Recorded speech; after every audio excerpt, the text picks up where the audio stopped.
Speaking of the situation on the ground, teachers, public school teachers and staff, 300,000 have left the workforce. Columbus teachers are striking. Okay, they're on their third day, and they are now disrupting the first day of school. Teachers left the education workforce, left the profession since February 2020. That would be when the COVID pandemic began. And in states like Mississippi, Florida, and Nevada, they've been hit especially hard by these shortages. Columbus, Ohio, meanwhile, the state's biggest school district there, is opening the year this morning with the teachers on strike. You see the pictures there. Elise Preston has made her way to East High School. That's in Columbus. Elise, good morning. Why is this happening there now? Tony, good morning to you. The school board and teachers union have been negotiating for months without success. This ongoing strike means no one will be in class here today. Students will begin the school year online, with many taught by substitutes. Teachers in Columbus have been on strike since Monday, after the vast majority of the union's roughly 4,500 members voted to reject the latest contract offer from the city's Board of Education. What do we want? What do we want now? It marked yet another failed negotiation. After 22 meetings since March, the union claims Columbus schools are in a state of disrepair, from missing ceiling tiles to lead paint to water leaks. We will continue Oh fighting my until God. we have safe. Bro, I swear to God, you can't even fucking cut that in a way where, like, these guys are being so lazy and so selfish and entitled. No better representation of the third world country of the Gucci belt than what you are seeing, dude. That's a school in Tarkov. Yeah, dude. What the fuck? That's a dilapidated building that they're working out of. #1 nation on the planet, by the way. Wealthiest nation on earth, by the way.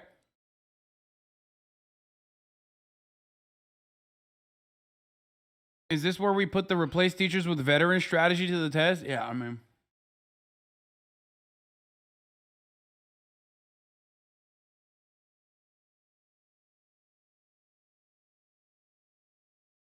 Properly maintain and fully resource schools in every neighborhood. The school board says it's committed to addressing those issues, but insists they can only be solved with more taxpayer dollars. What? Thank you. No. And we got Pide as well.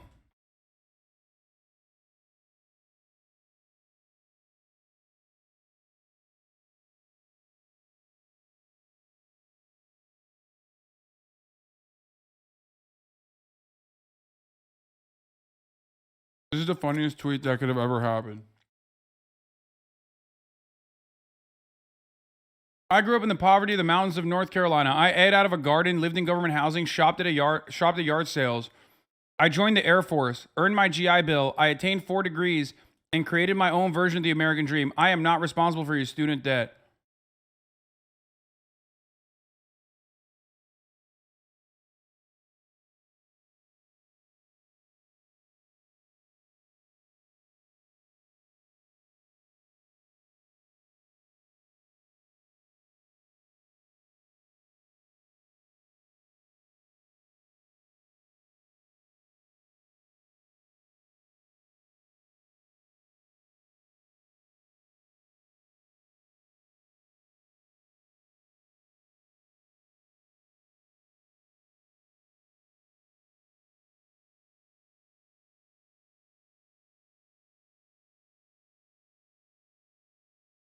To get benefits.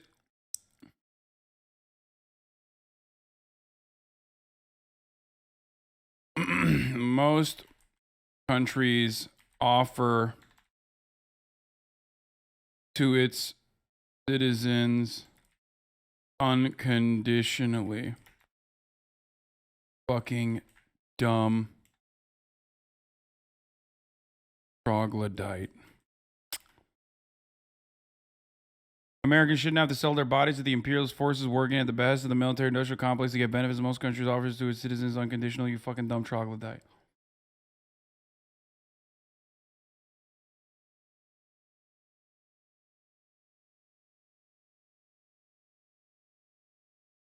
GI Bill's the point. That was the government funding your education, so the rest of us did pay for your education. I earned, and I also paid into the GI Bill. It was deducted from my monthly pay. Hey, guess what? We paid into all that other fucking debt relief too. It's called taxes. Shut the fuck up. The pay for enlisted service members is minimal. It did not cover all my education. My husband worked and paid for it. Like, you're so fucking stupid, dude.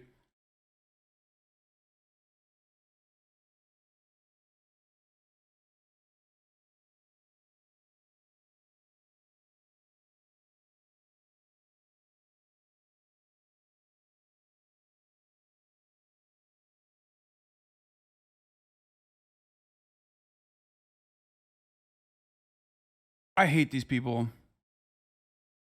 I hate them so much.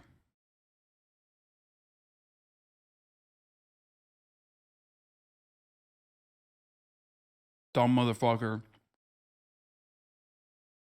Code of vets. Not a contract with teachers. What goes in the contract doesn't actually solve that problem. As the unresolved negotiations force a virtual start to the school year. It's like additionally funny. It's additionally funny when you're in the military and your fucking entire life is owed to the taxpayer. And like, you could have done anything with that in a normal, you know, beautiful, evolved world. Everything that you did would be paid for, and your output would not be to like laser, you know, Pakistani babies. You know what I mean? From thousands of fucking miles away. You also admitted that you lived in government housing. Like, every part of your development, you relied on the federal government to pay. Every part of your upbringing, the government helped you. And now you turn around and act like that's not a thing. My favorite veterans are the ones that never deployed and act like they fucking did something and then post shit like this. I mean, they did it specifically for that reason. Some of these dudes literally just went into the military so they could post. You know what I mean? That's why they went. So they could just like never let you hear the end of it.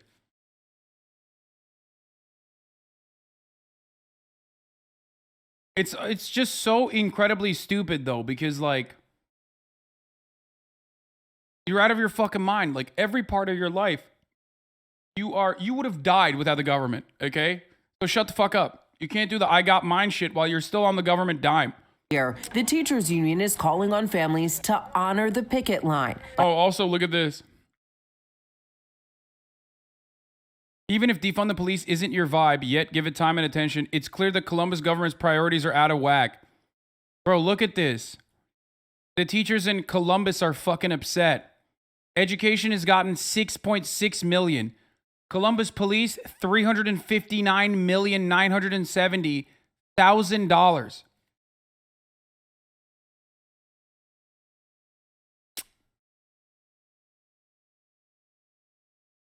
Meanwhile, the fucking students are going to the dilapidated buildings, which is a genuine a genuine concern for their overall safety.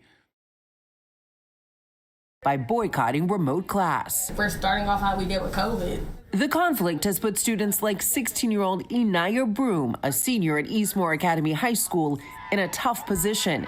She told us she'd rather be in person, but supports the strike. We started off school with no air, no heat. It's embarrassing compared to these other school districts. Our school has been the same for like 50 years. You're laughing.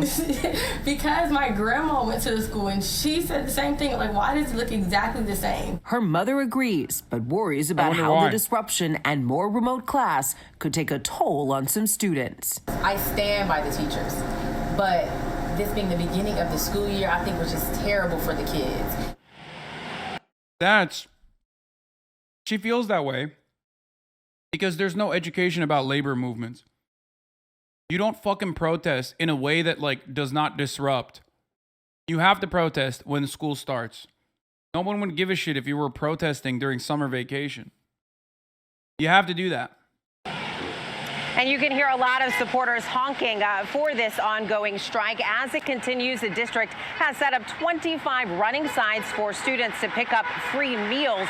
Meanwhile, the teachers union and school board head back to the bargaining table this afternoon.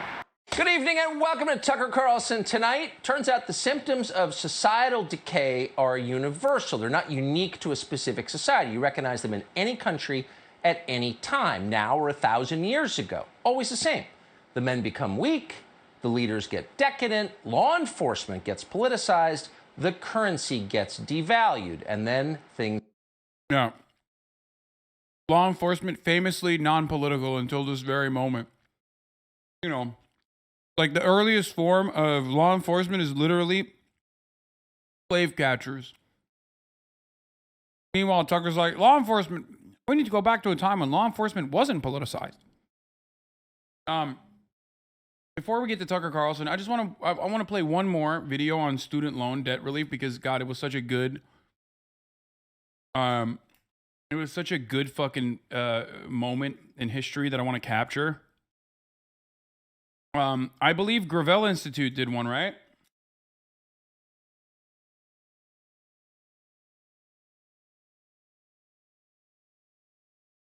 Didn't they do one?